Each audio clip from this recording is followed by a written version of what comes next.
Hello and welcome to this edition of Conversations from the A&amp Network. In this episode, I speak to adult adoptee Julie McGrue. She was adopted in the US with a twin sister and grew up in the 1960s knowing she was adopted.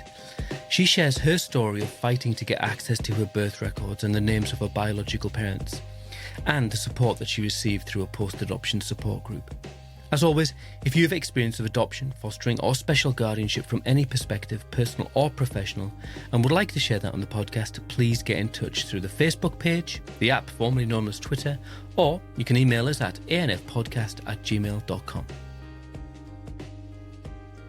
Hi, I'm Julie McGrue.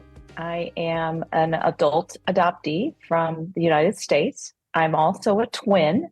And my story is unique in the sense that I was adopted through Catholic Charities with my twin sister. They had a strong policy of adopting multiple birth siblings together. So I grew up in a family with 3 adoptees and 3 biological kids to my parents. So we were truly a blended family. I never had the sense that there was any preference to one set of the kids or another. My parents were very strict Catholics. Everybody towed the line and had their chores and got an allowance. And every once in a while, though, around our birthday, my sister and I would get pulled into the family living room and have a conversation with our parents about our adoption. Were we happy? Did we have a curiosity about our adoption circumstances? Now, keep in mind, we were adopted through a closed adoption, which meant my parents were given nothing, no information. Our birth date, yes, they were told we were fraternal twins. Turns out we're not fraternal twins, but that's part of the story that evolves. And they professed a sincere willingness to help my sister and I someday if we decided to figure out our adoption story. So when I was 30 years old, I sent a letter to Catholic Charities in Chicago and asked if I could have any information about my background. At that time, I had 4 children, and everybody wondered where, their looks came from, their personalities, whatever. I got a letter back that said no information can be shared at this time. Fast forward to 2011, the state of Illinois changed their adoption laws. And anybody that was born after a certain date could access their original birth records. At that same time, which sometimes life has a way of being very synchronistic, I was sent for a breast biopsy. And so the threat of breast cancer just really flared everything up for me. My husband insisted that I try to figure some kind of information out. And then I learned that the state of Illinois had changed their policies. So my twin sister and I together decided we'd go down this path of trying to get our medical history and family background. And that 5-year journey is what my first book is about, Twice a Daughter, A Search for Identity, Family, and Belonging. It's about this health crisis that I was having. And I came to find out that my adoptive mom really didn't want me to go down this path.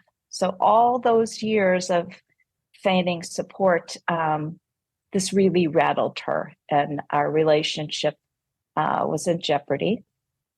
In the meantime, the information I found on my original birth record was not helpful. Back in that era of closed adoption, birth moms could make up an alias and put that on the original birth record so that they weren't discovered and they could hide their secret for as long as they wanted. She also, so along with her alias, she wasn't required to put my birth father's name on it. So the information that I thought was going to help me didn't help me at all. And I ended up working with a confidential intermediary under the auspices of a judge in a state program to try and open all my records. They had to go back to Catholic Charities and get all the files. And there it launched the search that was a roller coaster ride. And it took 5 years. I used the intermediary, a private investigator, another search agency, and also a genealogist to try and figure out the story. It has a crazy ending, like most adoption stories do, in the sense that I found some siblings that I didn't know I had.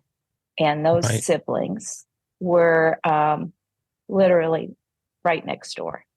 And we knew each other, but didn't have any idea that we were related. Wow. So the story, there's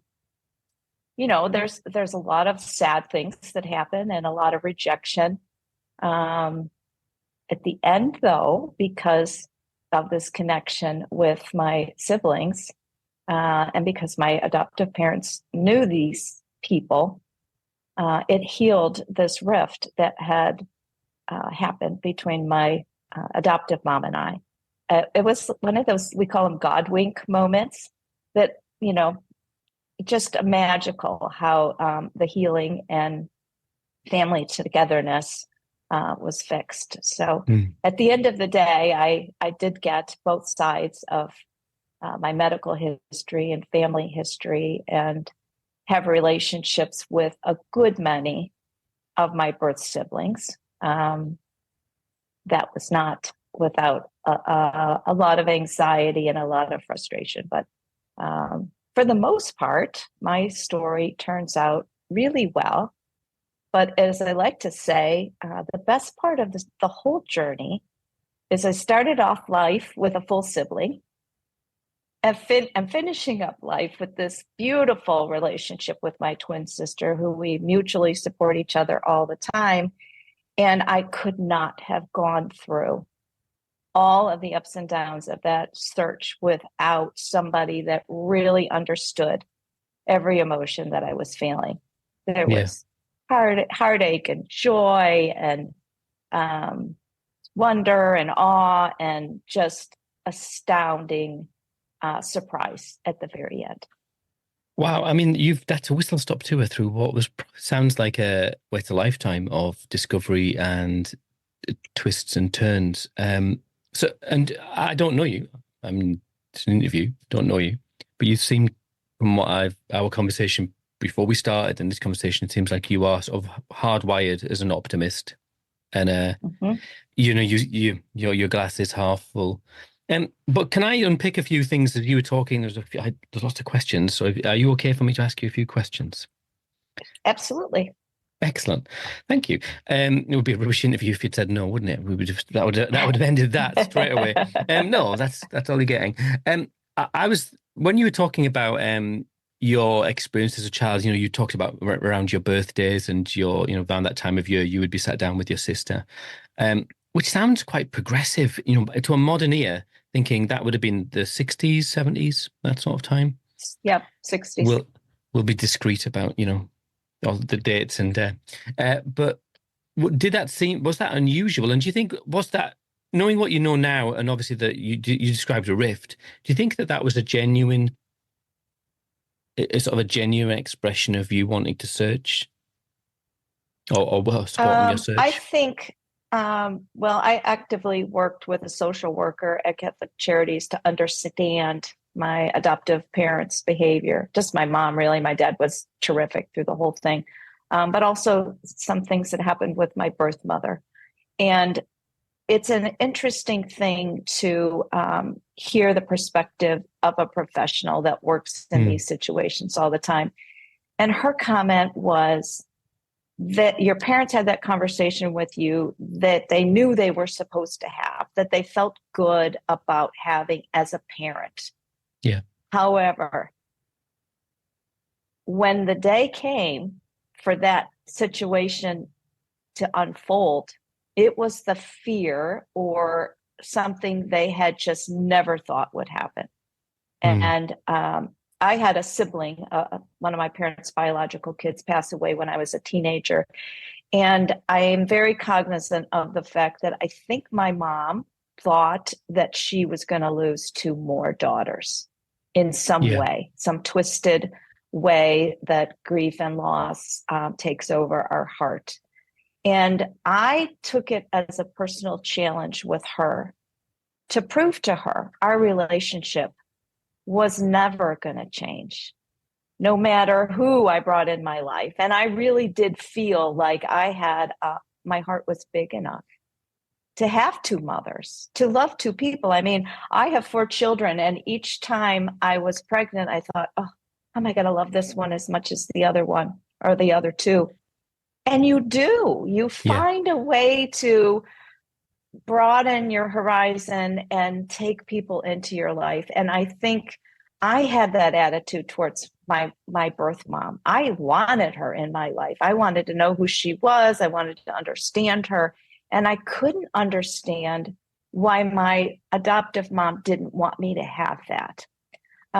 Also in this culture of adoption, and I think the conversation that we're having on this podcast and other podcasts about adoption in the United States is so important, because there's so many people touched by adoption, but there's so many people that don't get it. They don't understand how complicated it is and how nuanced.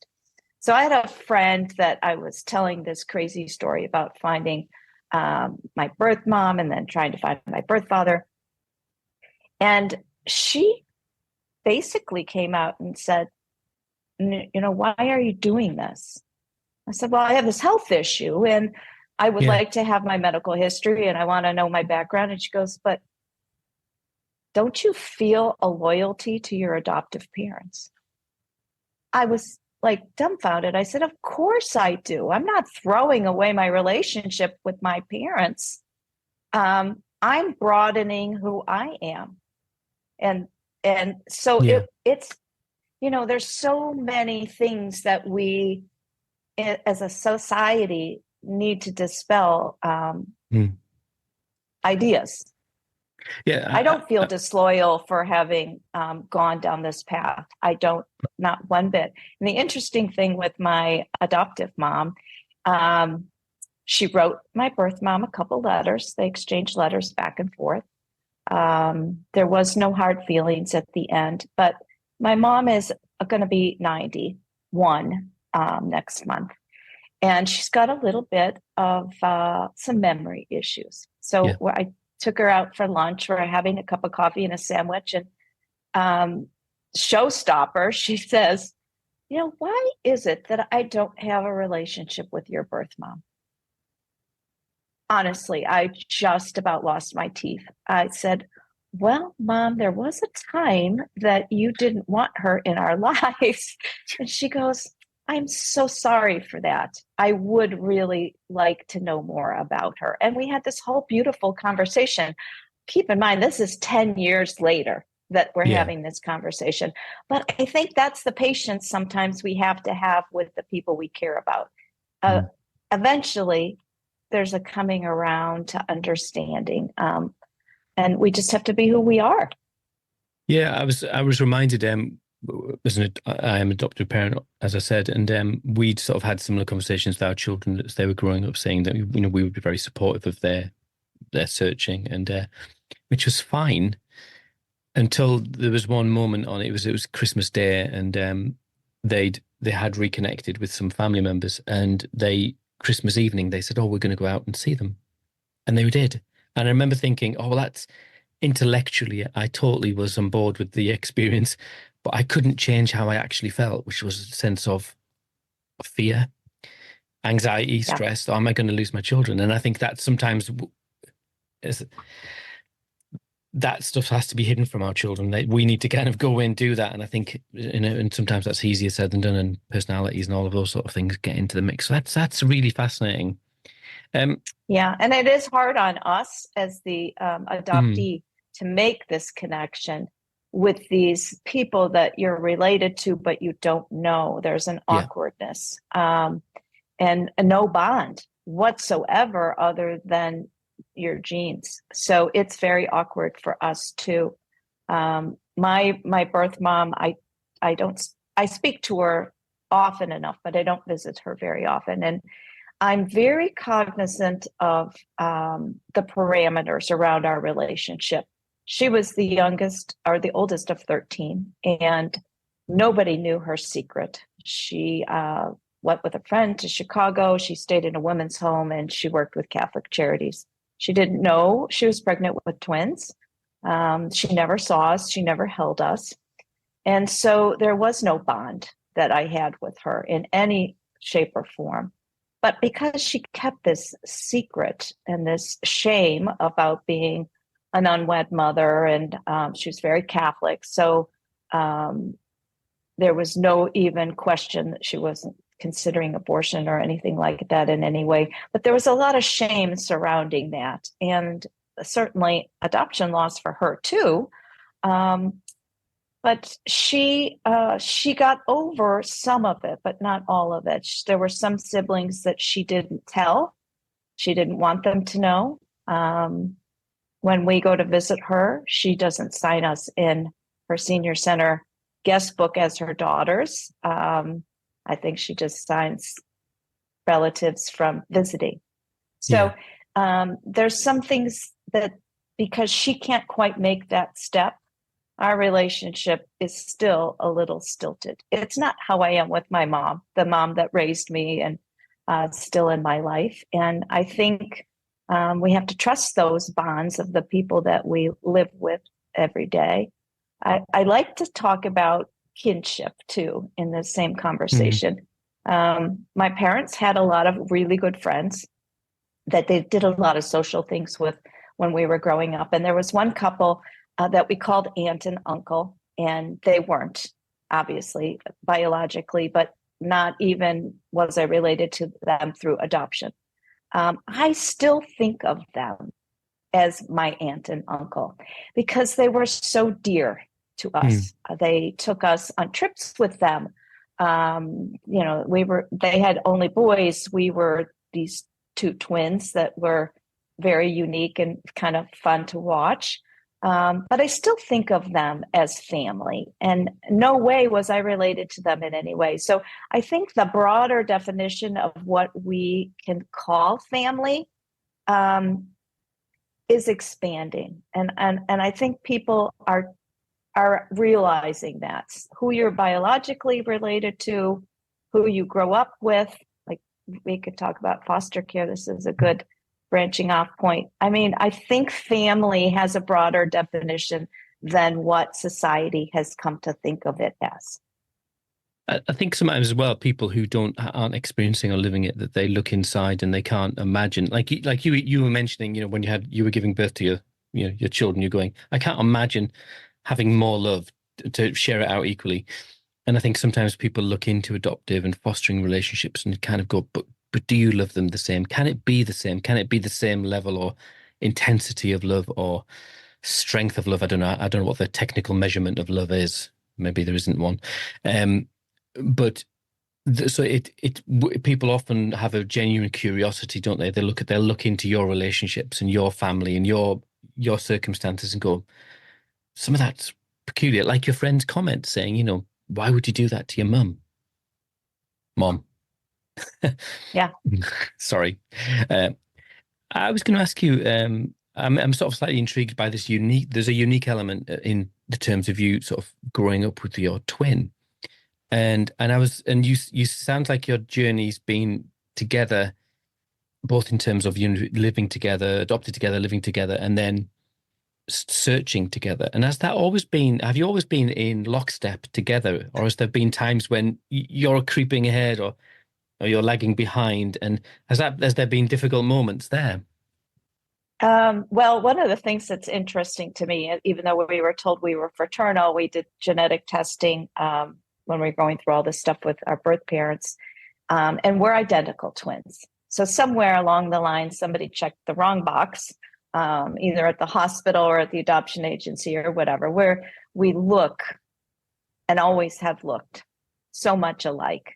When we went to college together, and there would be somebody that I didn't know that would say hello, and I would say hello back because I knew they thought I Yeah. was my sister. Our relationship is like a passenger driver thing. You know, sometimes I let her take the wheel. She's in charge. I'm very happy if she wants to pick out my mother's Christmas gift and I don't have to do it. And then sometimes I'm in charge. So, like this adoption search, it was me that had the breast biopsy. It was my husband that was pushing me to do this. And she was working full time. I was a stay-at-home mom. It became my job. For those 5 years, I did all the research. I did all the legwork. But at the end of the day, she was my first phone call. I would call her and say, this is what happened today. This is where we're at. What do you think we need to do next? Should we fire this search agency and hire the private investigator? Every step of the way, we talked about it and we reached a decision together. So we are almost always in lockstep. We don't always have to have a conversation. Sometimes it's just nonverbal stuff, like, you know, a look or what have you. Sometimes regular siblings have that nonverbal bond, but no, it's she married her high school sweetheart. So I've known her husband for 13 years, since I was 13. And even he is amazed sometimes. We'll show up with the same shoes on, similar outfits, and he just laughs. He's just like, you know, we're a wonder to everyone around us, but also to ourselves, because I wish I knew how that happened, that you show up with the same shoes. I don't know. Just well, it's a mystery, isn't it? And I think some of those deeply unethical experiments that were carried out on adopted children. Yes. Oh, yeah, and triplets.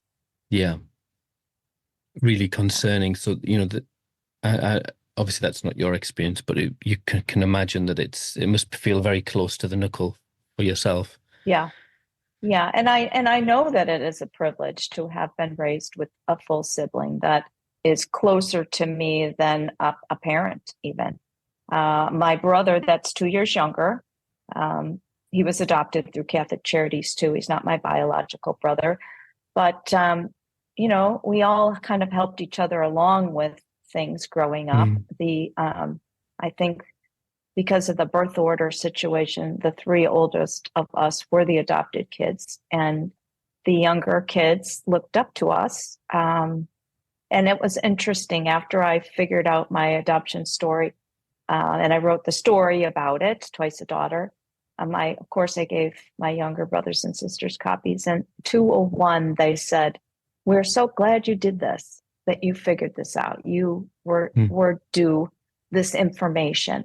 And I think that's a wonderful state of affairs, that everybody was supportive in the end. And then, of course, we all figured out we knew these people next door too. That helped. That helped the cause. Yeah, I mean, there's lots of unique components to your story. And I was reading a little bit about you do write a lot of blogs, and you kind of you very comfortable to speak and share your different components of your story. And you talk about state law, having to change state law or campaign and lobby to state law, which is no mean feat.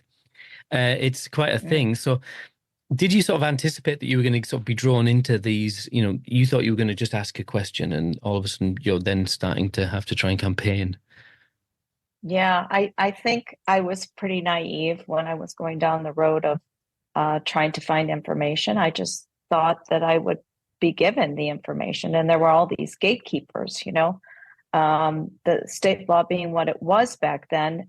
When my intermediary reached out to my birth mom, and she said, "No, I don't want anything to do with the situation," that meant that we couldn't go back to her for any information. So we were stuck until she changed her mind, which the intermediary suggested that she probably would at some point. But because we didn't have her name, it wasn't accurate on our birth record, and we didn't have our birth father's name, we had to get a judge's order to go back to our birth mom and ask for just the medical history, which he did do. And I think that effort was kind of what tipped the scales. She thought about that for a long time. She sent all the information in to the judge, and it took her a while to ask the question of the intermediary: are they okay? Are they healthy?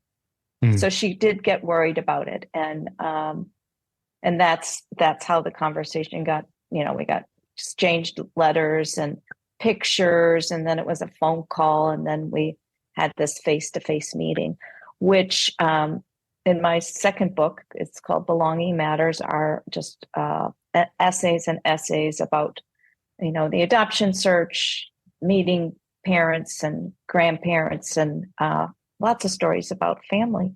But I share that a friend of mine and I were sitting at lunch, and she asked me, what was the happiest moment in your life? Now, most people will say, oh, when I got married, when, I held my first child in my arms. And certainly those were really happy moments. But I expected those things to happen. What I never expected was that I was going to meet my birth mother ever. So that day that I stood with her and my twin sister and saw her for the first time, heard her, her voice and her laugh or whatever, was amazing, because I never thought it would happen. It was a surprise, one of life's little blessings. Yeah, I mean, as you were talking there, the idea that the door had been firmly slammed in your face, hadn't it? And that must have been, to then sort of have to take legal action to get some what is just rudimentary, basic information. That must have been a big step to actually. Would that feel like a big step? Because that's got the potential of, the door is shut, but that's got the potential of actually hammering the door shut, nailing it shut, hasn't it? Yeah, well, one of the things that I found out through my DNA testing is I have a lot of Irish in me. So the Irish temper flared, and I was ready to go after her to get everything that was rightfully mine. Right. So, and then, I had my sister helping me do that too. So, yeah. Because I'm not saying you're sanitizing the story, but I think it's, there's obviously been some distance and time over it, but obviously the peaks and the troughs were probably quite pointy and it sounds like there's some really difficult moments. And obviously and I think my experience of talking to people who've shared their stories, they sort of have a very good account of their story, but sometimes we can lose the pain in that and the joy in that as well. Yeah. Oh, it was wretched. And I just had a birthday, and I couldn't imagine why a mother didn't want to know their daughter, knowing full well it's their birthday. And so I reached out to Catholic Charities again and got in touch with a social worker. And I found out that they had a post-adoption support group at Catholic Charities in Chicago. And she encouraged me to join this group, which honestly is probably one of the most formative things that happened to me through this whole process, because we met quarterly in the adoption, the orphanage where we were adopted from, that had been turned into a Catholic Charities relief services, and no more adoptions were going on. And we met, and it was adoptive parents, birth parents, and adoptees and their loved ones. And we would meet, and I got to understand from the birth mothers in our group how hard it was for them to do what they did, have a pregnancy that was not respected by, society, or how they were treated by their families for having gotten pregnant and not getting married. They shared their ideas about the loss and how hard it was to make that choice to place them for adoption. And so I got a different understanding about the things that my birth mom had gone through. I never brought my adoptive mom to those meetings. I really wasn't ready to pull her into the conversation at the time. But I got a lot of advice from adoptive parents that were in that group about how to talk to her. And I think we also, the adoptees in the group, imparted some wisdom with the adoptive parents in the group. I think they realized how hard it was for us to balance this love for them with this need to know where you came from, why you were placed for adoption, who your ancestors were. And so we all learned from each other. And that support group I write about all the time. Catholic Charities continues to minister to adoptees like me and anybody else that is trying to make connection with their birth relatives. And I think it's an important thing that they do. Yeah, I mean, in the UK, we there's just this huge void in supporting adult adoptees. And I think that we're just seeing that it perhaps is built on the notion that it's a happy ever after. The child has moved on, but we've been through the stormy seas of early life, and now you're here, and that notion is just not true, is it? Mm-mm. No, it's not true. And I think that's the beauty of these support groups. So one of the things that happened after I wrote Twice a Daughter, which came out in 2021. So it took me 10 years to write that book about this. I had to learn how to write a book and kind of make sense of my story at the same time, what to leave in and what to leave out. So I wrote the book, and I wrote it because people told me, gosh, this is such a great story. People will want to read it. I wrote it because there were people like me, adoptees, that reached a brick wall, and I thought they could benefit from some of the strategies that I used, like the private investigator and the genealogist that found my birth father, and despite having wrong information about him. So I wrote it more like a how-to. But what ended up happening, as I talk to book clubs and have been on other podcasts, is there's usually somebody listening that knows somebody that would be helped by the story. For example, I was on, I do a lot of journaling, and I did a lot of journaling growing up. So I was speaking to this journaling society, and a woman from Australia joined the call. So she was 12 hours time difference from us. She'd gotten up at the crack of dawn to listen to me talk about the book. And she started to cry on the call.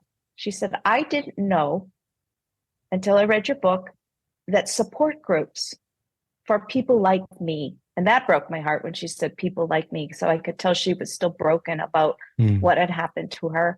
And I found one here in Australia that just deals with birth moms. And so the story was not just my story. The story was helping adoptive parents to understand what's in an adoptee's head and their needs and their desires and the heartbreak that they have. But it's also helping birth moms and people that have family members that are adopted or touched by adoption. There's always somebody that says to me, oh, my sister placed a child for adoption when she was a teenager, and she's thinking about going back and trying to find that child, but she's afraid. There's always a conversation about adoption. We all know somebody that's touched in some way. And I think the more we talk about how hard this is for all the little players in the circle, the better understanding we have of everybody's perspectives. Yeah. You mentioned your father there, and I know your story, it has a very different sort of outcome in terms of your birth father. So can you share a little bit about that? Because that was Yeah. So my birth mom gave me the wrong name for my birth father. And did she do that on purpose? Just we didn't want to ask her. Right. That's fair enough. We knew it was a little bit off. We're in this new relationship, and we thought, well, if we pin her down on this, she could get mad, and then that jeopardizes the little honeymoon that we're on. Everything is so We didn't. complicated. It is. So we didn't pin her down on it. I hired this genealogist, gave her all the paperwork I had and information. As it turned out, the genealogist lived in the same town where my birth parents met. And she knew all the people that were in charge of all the records. So she went down to the city records and pulled the files. And she found somebody. She said, who your mom told you is your birth father. It's not him, but there's this other guy. So she gave me all the information, and I hired an attorney, and we drafted a letter, and I sent this letter to this man who it turned out only lived 2 hours away. He was a college professor. And I asked him if, would you submit to DNA? I've got these health issues. I want to get my records. He said, I may or may not be. Here's the medical history that could be yours. But what he did do, so I never met him. He told his 2 kids, my sister and my brother, that there's this woman out there. This is the situation. And my brother called me. What is this about? And we figured it out. My brother and I figured it out. He tried for 4 years to convince my birth father that he should meet my sister and I. My birth father had remarried. The wife didn't want anything to do with it. And he had a heart attack and died before I ever met him. And an interesting side note about that part of the family and the identity piece about being an adoptee. I grew up in a family that was Irish Catholic. I didn't have any idea if I was Catholic or Irish, but I took that identity on, always wondering, though, am I really, or am I really something else? And I think that's a big thing that adoptees do worry about. It's this a little bit of an imposter syndrome. I'm pretending I'm this person, but am I really that person? And that's hard for us. We work really hard on trying to figure out where we stand on that. So I'm thinking I'm this Irish Catholic, and it turns out, yes, Irish Catholic, German, French, but we also found out what we also are is Native American. That was in none of the records. I'm in my 60s. I'm still trying to get my hands around the fact that I have a great-great-grandmother that was a Chippewa princess. Yeah. Life just comes up with more and more surprises. I have enough Native American in me that if my birth father's name had been on my birth certificate, I could join the White Earth Nation. But because his name is not on there, I do not have a ticket for entry. So can't change that fact. Yeah. As you were talking, and you mentioned all of these barriers, then steps, barriers, steps, and all of them sort of involve money. And I was just thinking, have you ever put a sort of financial number on how much what it's cost you to get what is rightfully your own, which is all of this information? Yeah, and I don't say that out of not mawkish, but just kind of like to say, actually, that does that potentially mean it's not accessible to some adoptees? It probably cost my sister and I $2,000 to $3,000, but the agency that I used with the intermediary was a state-funded agency. Right. We didn't have much of a cost at all. And they were the ones that really broke our case open. And that's in the state of Illinois. I think more and more states are helping adoptees like me access their relatives. Interesting, because you talk about fostering a lot too.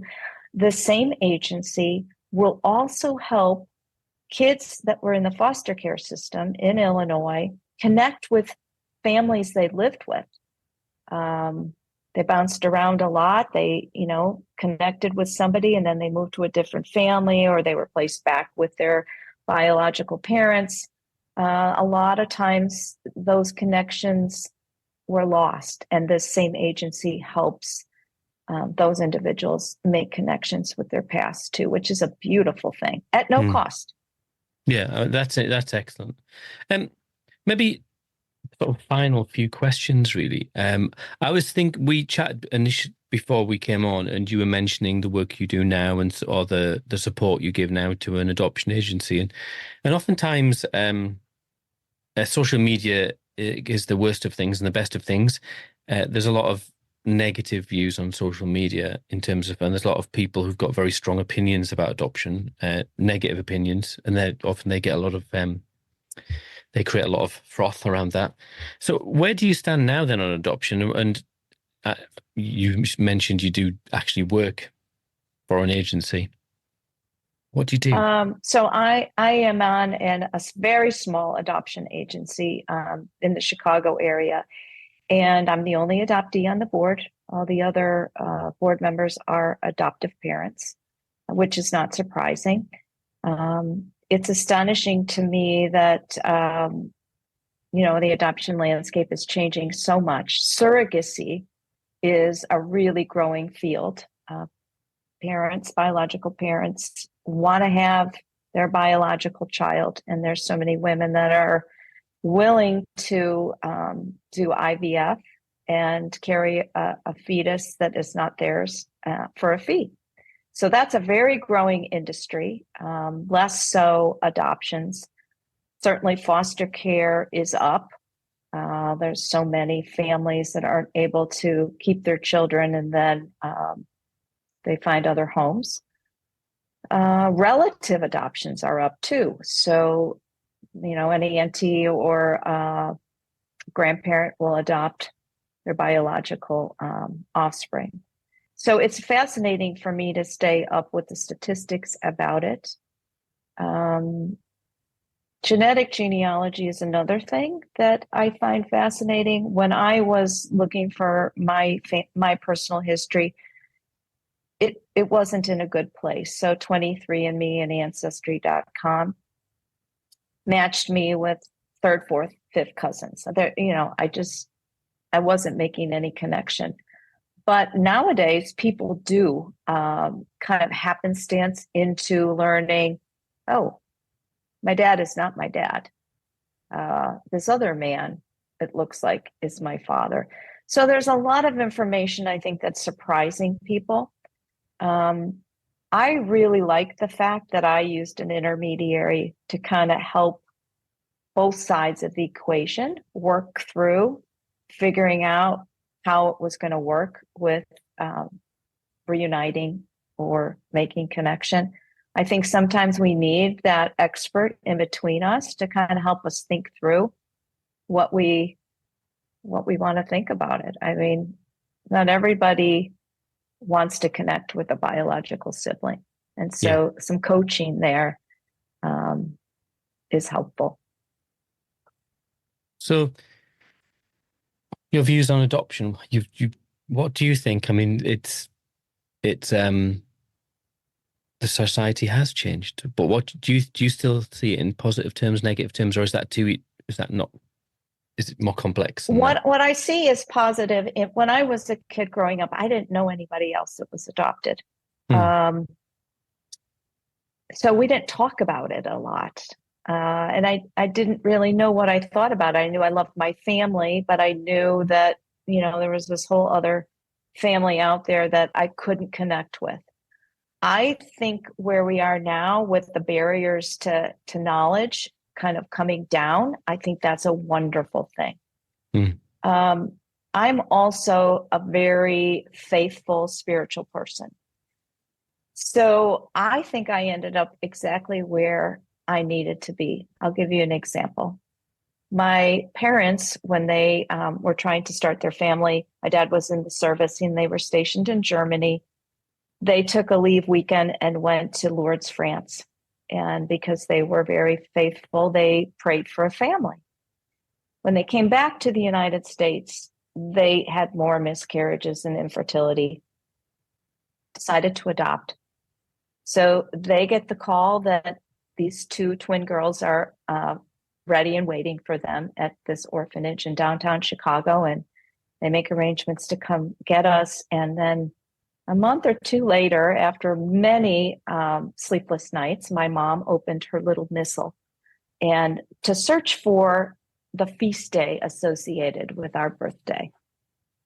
And our birthday is the Feast of Our Lady of Lourdes, which is where our parents prayed for a family to begin. So because I am a faithful person, I believe that the best outcome happened for me. And I have had a beautiful life. Has it been perfect? No. Was adoption fair with all the gatekeepers? No. Would I have been benefited from knowing about my birth family growing up, which is something open adoption allows people to have? Absolutely. So my blinders are off about the whole situation. I was born in different times. But in general, I mean, I felt loved and supported, and I have this amazing relationship with my twin sister, and she was not taken away from me. And I think that's the biggest blessing that came out of my adoption. Julie, thank you so much for sharing your story. It's been fascinating, and I think you've sort of shone a light into lots of interesting things that I think, especially a UK audience listening, of these sort of system differences and culture differences that are really fascinating. And I thank you for being so open and honest. And I wish you a great rest of the day. And I will put a link to all of your websites and your books and everything into the show notes so people can find you. But just quickly, I'll let you say it. What is your website? Julie McGrue, author.com. Excellent. Well, thank you so much for your time, and look after yourself. Thank you. You as well.